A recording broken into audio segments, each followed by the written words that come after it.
What's going on, family? I've been wanting to do a podcast about this for a minute. I figured it might be better to do it in video format so you can actually see my face. And I don't know, it'd be good for some extra video content.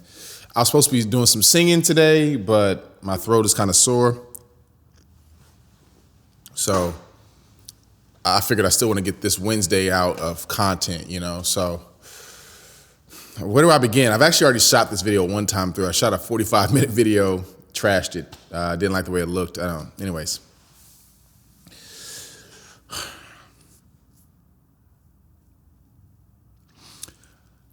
I think I'm at a space to begin publicly processing my journey out of Christianity and my journey post-Christianity. And I think before, I made an announcement. For those of you who are not familiar, about a year ago, I made an announcement. I think it was August of 2021. That I was no longer a Christian. The context behind that is that I grew to be somewhat popular within a Christian arts and speaking space, theological space. I was a poet on tour, going around the world, really, and definitely across the country, amassed a couple 100,000 followers on YouTube, thousands of followers on Instagram, and was busy and booked, made a life and a lifestyle and a living out of faith in a particular faith, Jesus Christ and the Bible. And I was always very vocal about my doubt and the uncertainty that I had in faith and still pressing forward. I saw it then as a virtue. In some ways, I still see it as that. Not fully as much anymore, but definitely saw it as that. And, I've transitioned out now. And that brought about so many different responses from people, from my family, my friends, and people who followed me online. There were some who were shocked, just completely shocked and heartbroken by it. If I would describe it how they say, I'm not, trying to put too much importance on myself, but some would describe it as that way. And some were also like, I knew it. Something was off about this guy. I didn't trust him. And then, there were others that were championing, whether it be from a Christian side and be like, man, you know what? I don't agree with you, but man, I respect the honesty. And then also some who had already transitioned out of Christianity and were like, man, finally, welcome, bro. So a myriad of responses and a myriad of responses within myself that I've had to go through. And I think last year when I announced this, I didn't think that I was still emotionally charged by it because I had made the decision within myself months before I announced it to everyone else. I had started breaking this news to my family, my close friends, and people knew about it. And I had already went through my own tears, my own frustration about it, my own metamorphosis of being down about it, but feeling very joyful about it. And having to relive that publicly, I thought that I was ready to, process that publicly to some degree. But in other words, I guess I knew as well, because I didn't really say much about it. I knew people would be surprised. I expected that. And I guess I should have expected a lot of the responses that I got, and I just didn't. I should have expected people championing and being happy for me. That was somewhat of a surprise, I think, in some ways. I expected disappointment. I did not expect people kind of coming out of the woodworks, people who didn't even, most of the blogs and videos that were made about me and comments, like that actual content that was made about it, I feel like half of it were from people that didn't even follow me, that had no idea who I was up until that point. It was like, I don't know who this guy is, but I got something to say about him. And this is what he did wrong. That I didn't expect. I guess I should have. I think I underestimated just how, widespread my voice had become. I don't know if that's humility or naivete, but I didn't expect it to feel like some sort of like scandal or whatever. but it did. It was, and what I should have learned though is I let it get me emotionally charged, and then after about 4 or 5 days, I felt like most people just didn't care because I was a piece of content. My life, like a very serious moment in my life, it was good, it was bittersweet, it was good and bad. But at the end of the day, it was a piece of content for somebody to run on a Wednesday, right? This is Wednesday's content. And I'm going to move on to something else. And I have to be mindful of that. And I guess this is good remembrance for myself. When I'm thinking of other people who are popular, celebrities who go through real things, man. It's a very serious moment in their life. And I get that part of the job is that you are subject to public criticism. I get that. From the content, the influencer side of things, I understand that. But we also have to understand from the other side, looking toward, that these are still humans, man. People are still people. And you can say they need to grow tough skin or whatever it may be, but if what you said did not affect them at all, some of their self has become already dehumanized. And I think you should let a lot of stuff roll off your back. I get that. But I don't know anyone who's popular, who has a platform that, that was criticized publicly and didn't feel some kind of way about it. It's tough. It's one thing for one person to say something negative about you. It's another thing when it's like a collection of people. So, that was I didn't expect to go through that emotional space of people questioning my authenticity. There's a lot of skepticism around why I was a Christian and what was my motivation, my character behind it, and kind of lumping me in with every other fame and money hungry Christian speaker, influencer, whatever. But I've got to remember, I can't control people's narratives about me. As hard as this is, easier said than done. But what people think about me is none of my business. People's opinions of what goes on in their perception of me in their mind, to a large degree, is like none of my business. I've got to accept that because I can't control. I have no control over people's perception of me, or at least not as much control as I'd like. So anyways, I figured I'm going to kind of ramble because I feel like I have to say certain things and some of it won't make sense without context. So I feel like I'll backtrack here and there. I'll try to be careful with my words. What is the objective I'm trying to get to in this talk is clarity for some and encouragement for others. For those of you who may be going through your own transition out of religious faith, institutionalized faith, or faith in general, or just making, deconstruction in general, whatever it may be. If this is just another voice that echoes what you feel, I think that is therapeutic in and of itself. Even if I don't offer you any super dope wisdom to get through this mess, because I'm still figuring it out. But, even if I don't give that, at least you have someone else who empathizes, who kind of gets it. And, you're not crazy. You may realize that what you're going through and the moves you're making are not abnormal, So, and then for others, I think people are just curious. I know there's some people out there who are just nosy, but then there's some people who are genuinely curious from a Christian perspective. They have no desire, at least, to be in the position that I'm in right now, but they're still curious. They want to know. They have a genuine care for me. I will say this. It has touched me, man. I haven't stepped foot in a church building I mean, aside from like Christmas last year, I guess, at my childhood home. But even then, I walked out, man. I couldn't sit through the whole service. I don't know if my parents are watching this video.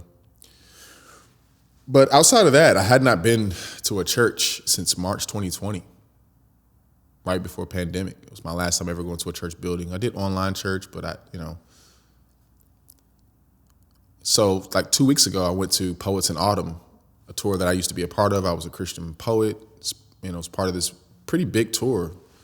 And, they have a whole new roster now, and they were in LA. My good friend Ezekiel is still in charge of it. He's the creative mind behind it.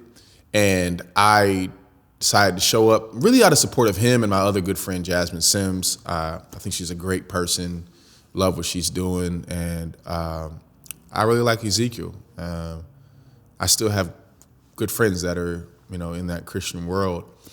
And,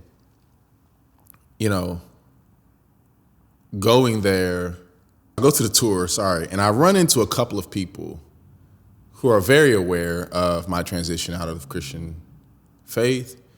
And they still like really genuinely care about me, man. They were just really interested in me as a creative. That was one thing that was kind of hard for me, is like to consider what I have given to the world and feeling like was it rubbish, and was I only good for my Christianity? And when I no longer had that, like, what am I to people, and what have I been to the world in the past like 10 years? And for people to be like, man, I just appreciate your mind and your creativity and your authenticity, just you as a person. Man, that really means a lot, man. When y'all come up to me, and so it wasn't just at Poets in Autumn, but it was also just throughout the last like year or so. I've had people walk up to me in the street. I was in New York a couple months ago, and a dude walked up to me and he just was like, man, I'm really looking forward to your podcast, and I just really appreciate what you do and your thoughts and so forth. And they're not trying to like win me over, or not trying to be condescending or gaslight me or whatever. They're just appreciative of my existence. And man, that really, I don't know how far that goes for me. Means a lot. So, I'm sure there's people listening to this, watching this, that are the same way. Just like, man, I care about you as a person. I'm interested in you as a person, at least. And I think you have interesting things to say and interesting things to give to the world. And I'm glad that y'all are here as well as people who didn't know me as a Christian, who were just kind of getting context for me. So a lot of y'all had no idea who I was in that space. Like, this is all like very new to you. You just know me as a singer.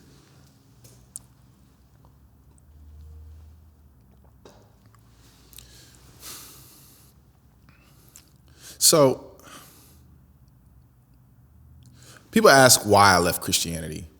And I think that's, really an oversimplification. Sometimes I think they're aiming for an oversimplified answer. I don't think the question itself is inherently wrong. I mean, it's a good question.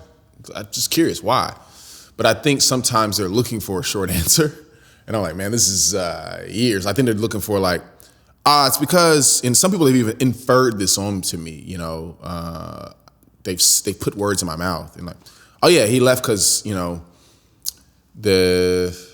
all the hypocrisy from white evangelicalism and the divide between the black church and so forth. And people want such a very, easy answer. And I was like, man, it's multifaceted. I've had friends question like, was it logical or was it emotional? I had a friend ask me that. And I was like, both. What are we talking about? Like, that's such an oversimplification. He was like, well, I think you're a very emotional person. And so you tend to make decisions off of emotion. What I say back to that is, I am an emotional person. I hope that we all feel very deeply about things. I'm not ashamed of being an emotional person. I used to be. I'm not ashamed of being an emotional person, to feel deeply. I feel very deeply. But that doesn't mean that because I'm emotional, I'm not also logical and very thinking. Both can exist.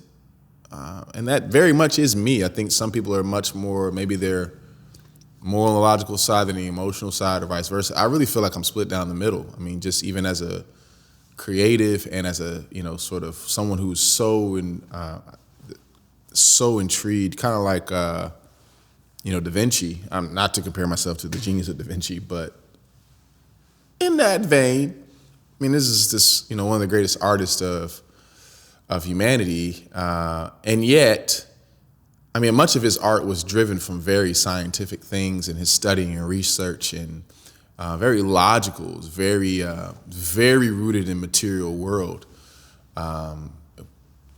So I think that's me to some degree. Again, not trying to call myself Da Vinci, but you know what I mean.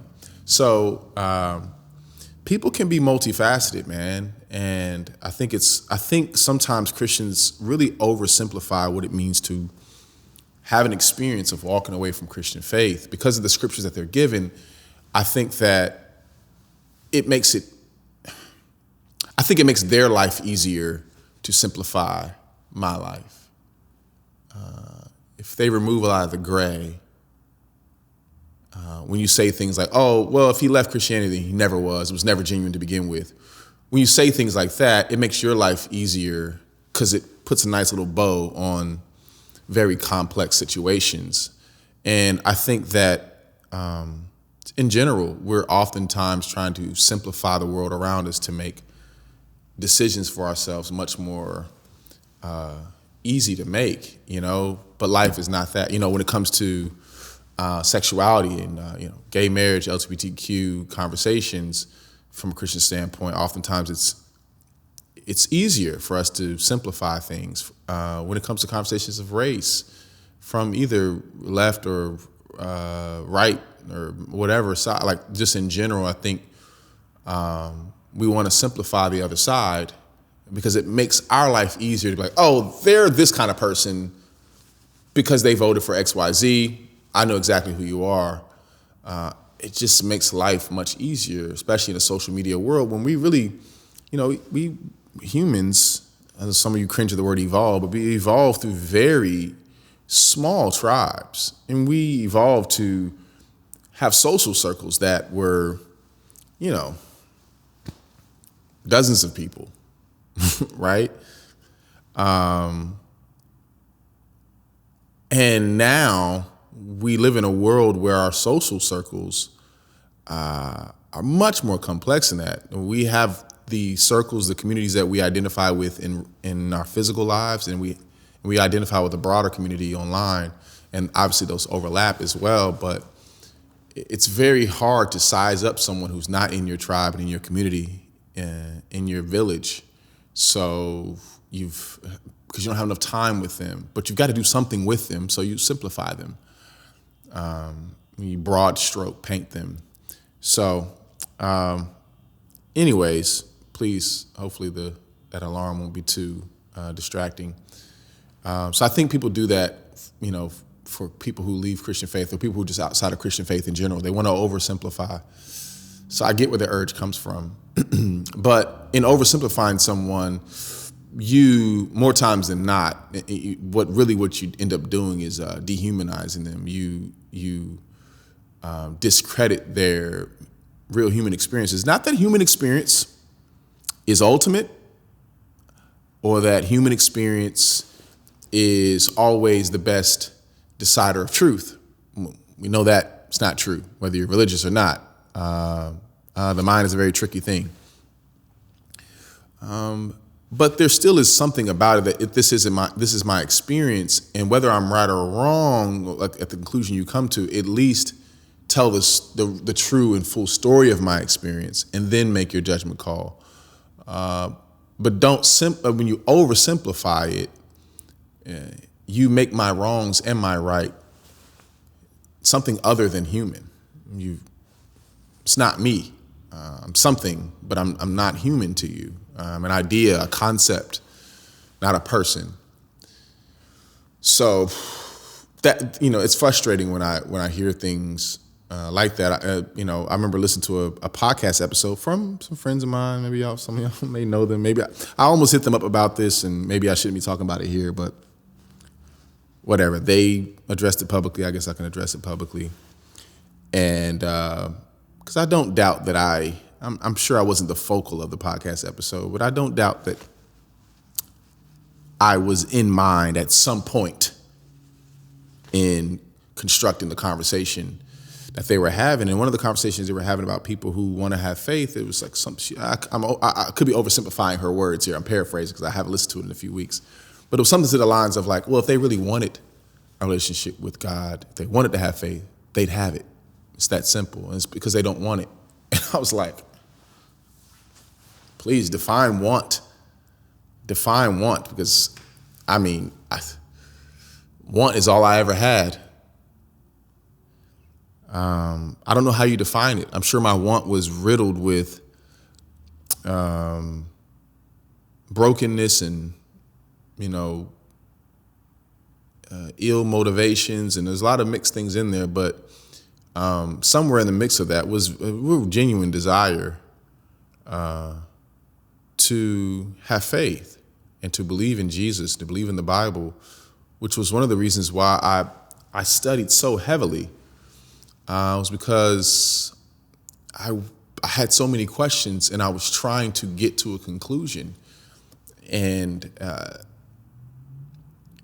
so desire, I don't think was the plug. I mean, and again, I think the frustrating thing about it is if you have to rework or give some real like slick, narrow definition of what want and desire is, not that words don't mean anything, but I think you do run into the issue of just gaslighting people. I feel like Christian responses and apologetics, really apologetics in general, I've learned, man, it is becoming an expert in gaslighting someone and gaslighting yourself. And hear me out. I'm not trying to say this to be be insulting or try to say things that are extreme to get at a response and or even anger. I'm just speaking candidly. So if Christians, if you're listening to this, this is me I have to speak honestly.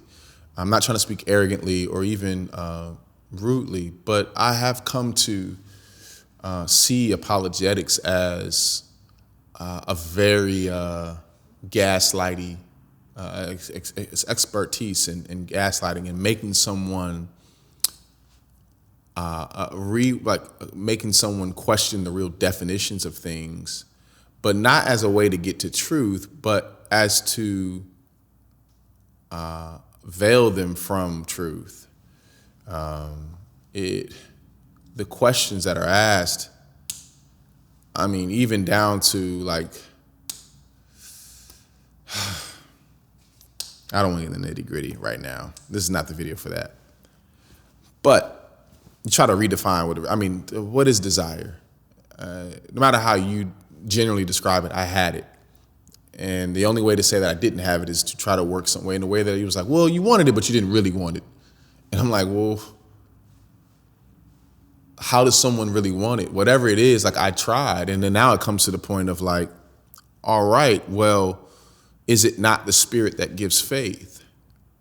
If someone wants it, if someone is praying and crying and, and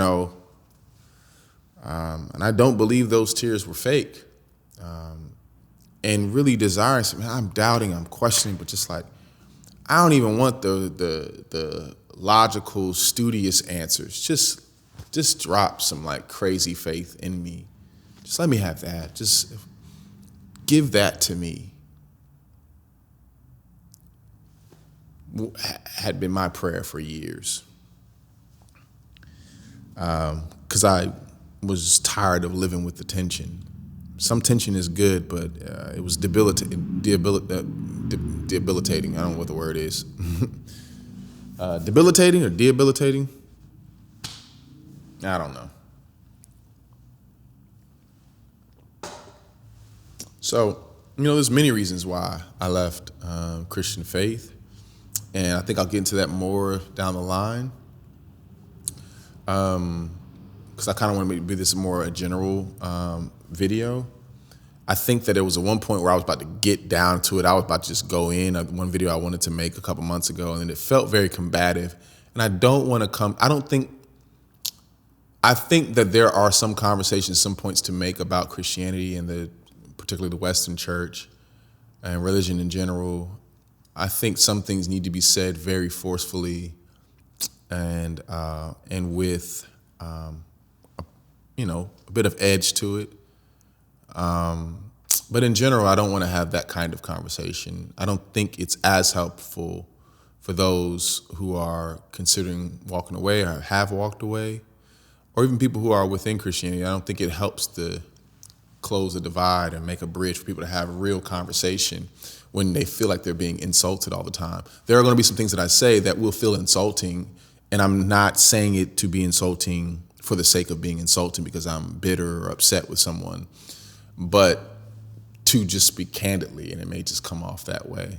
As Christians do with me. I think that's really interesting that like the posture that Christians have had towards me of like when I had some critiques about Christianity, it's like, you don't have the place to talk about Christians. Why don't you just, you left, like let it be, like just stop talking about it. Like, why do you have to talk about it? It was like, well, one, it's been my whole life. Like what else am I going to talk about?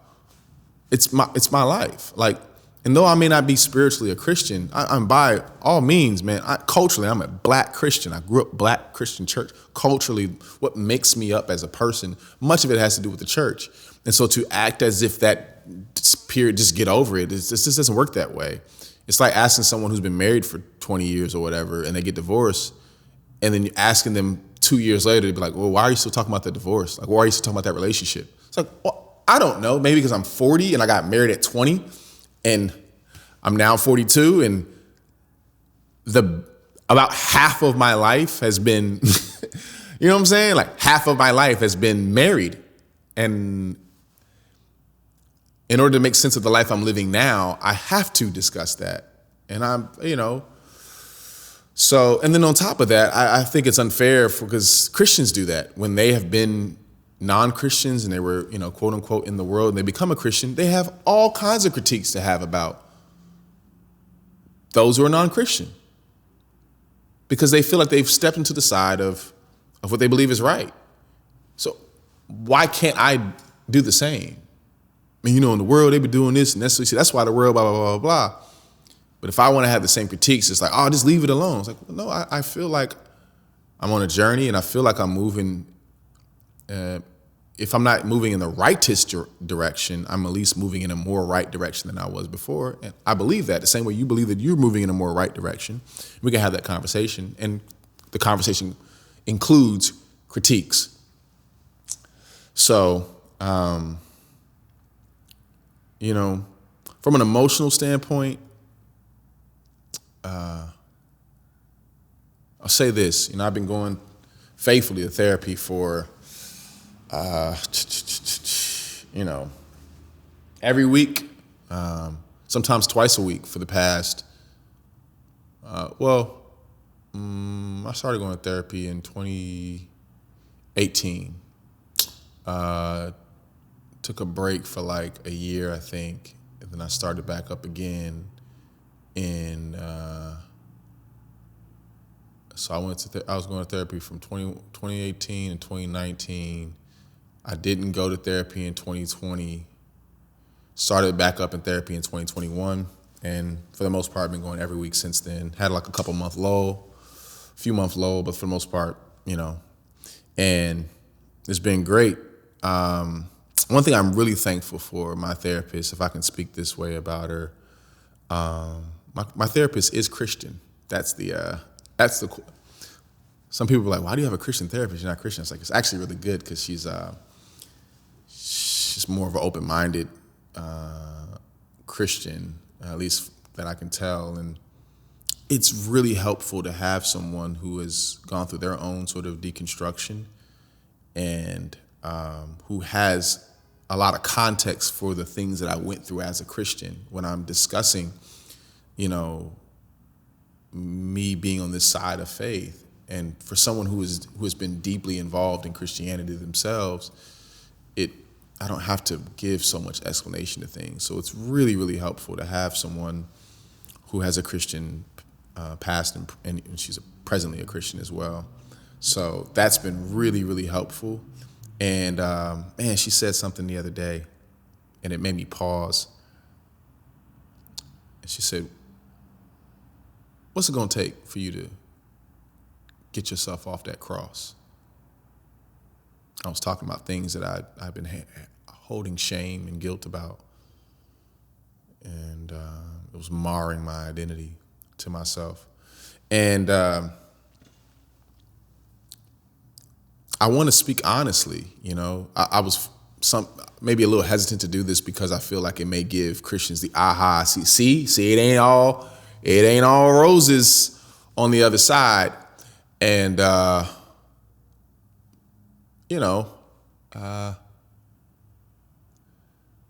I want to speak honestly, though. I want to be candid, and it's hard, especially when, man, Christianity exists with a spectrum of shame and guilt. Even though the Bible is like saying you don't have to have shame, you don't have to have guilt, you really can't have Christianity without it.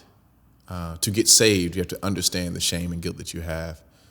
And to be saved is to constantly be warring against the shame and guilt that you currently have. And so you may be saved in a legal sense.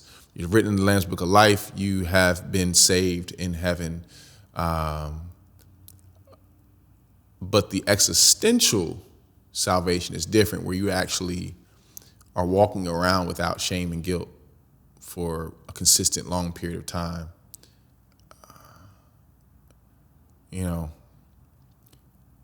It's not much different on this side. You can get rid of Jesus, but you got to figure out what to do with that cross. I remember reading a quote, or listening to a quote. I don't even remember where I heard it from, but it was when I was a Christian. He was like, man, he was talking about the culture at large. He was like, they got rid of God, but they couldn't figure out how to get rid of guilt. They couldn't get rid of the guilt. And man, that statement stands true many times. I will say, though, I've had a lot less guilt this side of faith.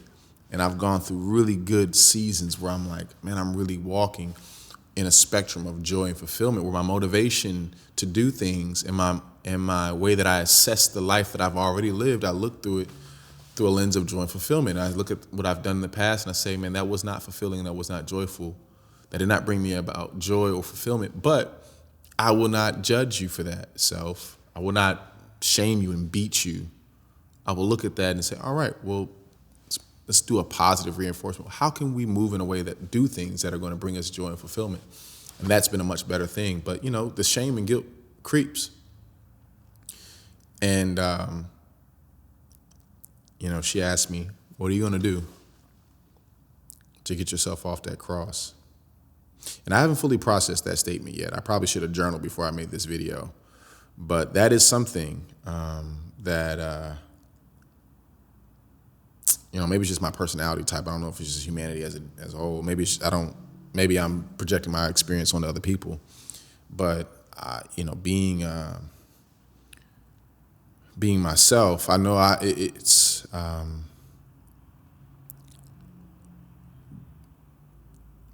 getting rid of Jesus does not necessarily mean you get rid of the cross. It does not necessarily mean that now it's like, well, somebody got to be on that cross. If it ain't Jesus. And that experience that you have of being ashamed of like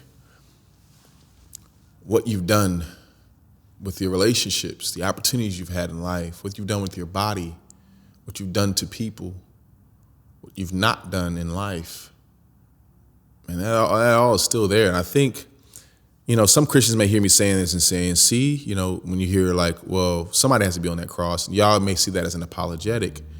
I see it the other way. I just see it as that is the common human experience, which probably brought about religion in the way that we know it today, we're as we develop this deep sense of morality and standards, as we fall short of the deep sense that we've developed, the shame arises and we have to find a place to put it.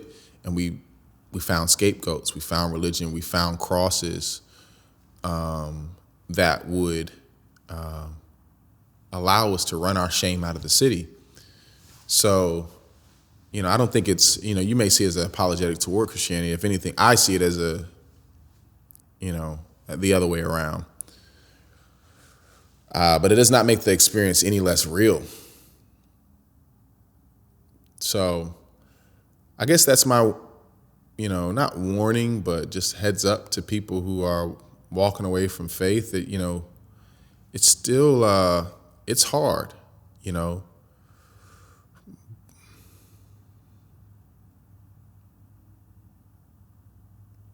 But in general, it has been better.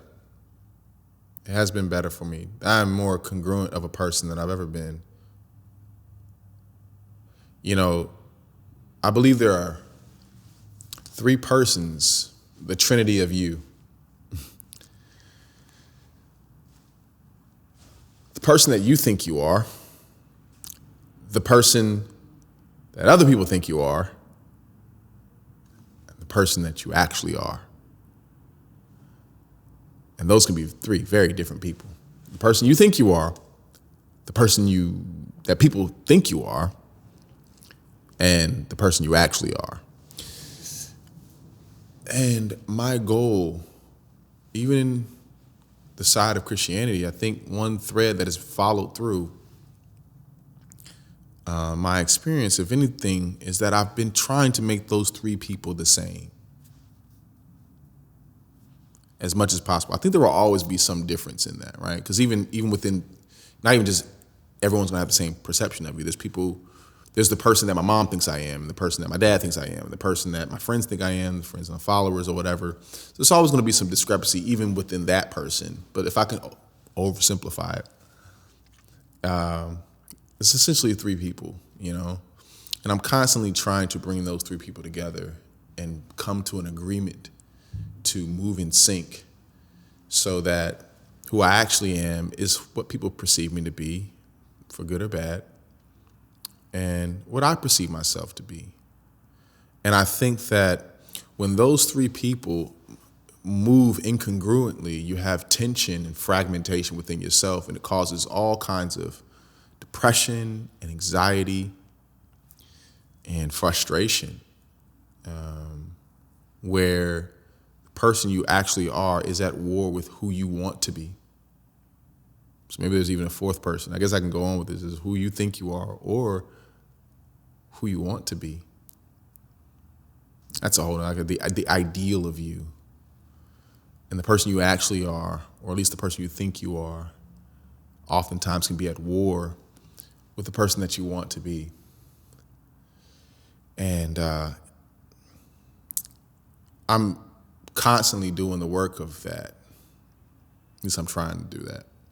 The work of bringing those three people together, where my honesty with myself, my honesty with others, and also the honesty of others toward me help me to bring those together. How I come off to people, and I can, run that up against who I think I am. Sometimes you're not as great of a person as you think. You're not doing so well in certain areas as you think you are. But it's also the other way around too. You think you're coming off as this really negative or bad person, or these bad qualities about you, or you're not just measuring up. And people don't see you that way. They see you in a much better light than you see yourself, a much better light than you think they see you. And I'm always just trying to bring those three people together. And I think that if you are in a Christian space where the person that you actually are, the curiosity that you have, that's deeply part of you, that is always at odds with who you want to be and who other people perceive you to be within Christian spaces, it's a hard life to live. And I'm not saying life gets easy, but it does get easier in the sense of when there's congruency within yourself and you're constantly working towards that congruency, and you see the fruit of it in relationships that you have, whether they be romantic or otherwise. You see the fruit of that work, and you feel much more whole versus you got these different holograms of yourself extended out, and they're drawing from your energy. It's exhausting. I don't have doubt anymore. So many people were quoting me to me. I made a poem that went viral, talking about my doubt, and people would quote that to me, and they would even quote. I was quoting a scripture-ish in my poem where when Jesus asked the disciples, like, "Do y'all want to go away too?" And they respond, "Where will we go? You are the one with eternal life." And people will ask me that, and I said something like that in my poem, like, "Where would I go? There's no home. There's no home for the living in the land of the dead," or something like that. And that was a genuine question I had. It was like I was staying in Christianity in many ways because I didn't know where I would go. But I've come to this conclusion, and I hope you have this conclusion as well for many of you. You don't have to know where you are going to know that you should not stay. You do not have to know where you are going to know that you should not stay. If there's a situation, a relationship that you are in, spiritual or otherwise, that you should not be there, but you don't know where you're going to go, that does not mean you should not leave. That's as if it's like telling someone who's in a toxic relationship and they're like, "I got to go." And they're like, "Well, do you have another person you're about to run to? Who's going to marry you? Who's going to date you now? Blah, blah, blah, blah. Where will you go?" It's like, I don't have to know where I'm going to know that this ain't where I'm supposed to stay. Maybe that's career-wise as well, right? Of course you need to make money somehow, but I've been in that space before where I, left a place not knowing where I was going to go, but I knew I shouldn't stay there anymore. And I felt that same way about my religious experience and I hope that you come to that realization as well, that I'm not saying it's easy to navigate out this side, but man, you're doing yourself a disservice staying where you are. It's limiting your experience and limiting what you actually can offer the world. Maybe you are doubtful of what you can actually offer the world outside of Christianity, what you can offer to yourself, what value you bring to the world. And that's something I went through myself, and still going through that. But I've come to some great conclusions, some very positive conclusions outside of that as well. So this video is long enough as it is. I hope I have some good tidbits in there to encourage you. I try to keep it under 45 minutes like a podcast. It's a very long video, but it's got decent audio. It's got a lot darker in here since this has started. But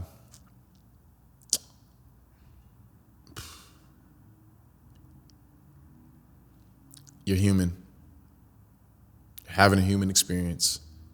And that human experience is very broken and confusing and very limited to what you can know and what you can achieve in this life.